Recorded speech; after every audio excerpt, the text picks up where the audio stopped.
மேஷராசி அன்பர்கள். இப்போது மேஷராசியை பொறுத்த வரைக்கும் எது நல்லது, எது கெட்டது, எது தெரிஞ்சுக்கணும், எதில் கவனமாக இருக்கணும் அப்படி பிரித்து பார்த்தோம்னாக்க, முதல்ல ஏழரை சனி அப்படின்றது பயம், அது கெட்டது அப்படின்னு நம்ம நினைக்கிறோம்.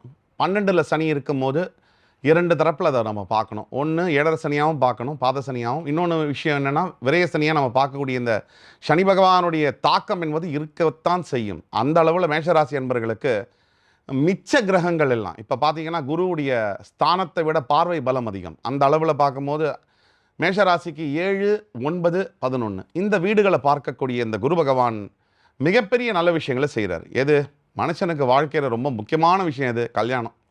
அந்த கல்யாணத்தில் சரியான தீர்ப்பு, சரியான கணவரையோ சரியான மனைவியோ தேர்ந்தெடுத்து கல்யாணம் பண்ணுறதுங்கிறது ஒரு மிகப்பெரிய விஷயம் இந்த காலகட்டத்தில். அது நிலச்சி நிற்கணும், அது வேற ஒரு பெரிய விஷயம்.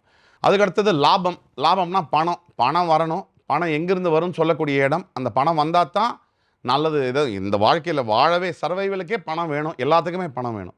அப்போ தனகாரகனுடைய பார்வை லாபஸ்தானத்து மேலே விழும்போது பணத்துக்கும் பஞ்சம் இல்லை. இப்படி ஏழரை சனி வந்துருச்சு, கேம் ஓவர் அப்படின்னு நினச்சிட்டு இருக்கக்கூடிய இந்த நேரத்தில் இந்த குரு பகவானுடைய பயிற்சி அப்படி கடவுள் உங்களை காப்பாற்றக்கூடிய ரூபத்தில் பிரத்யக்ஷமாக ஸ்வரூபமாக நிற்கக்கூடிய அளவில் இருக்குது. இப்போ வரக்கூடிய குரு பயிற்சி மேஷராசி என்பவர்களுக்கு ஒரு பிரத்யக்ஷமான உண்மை.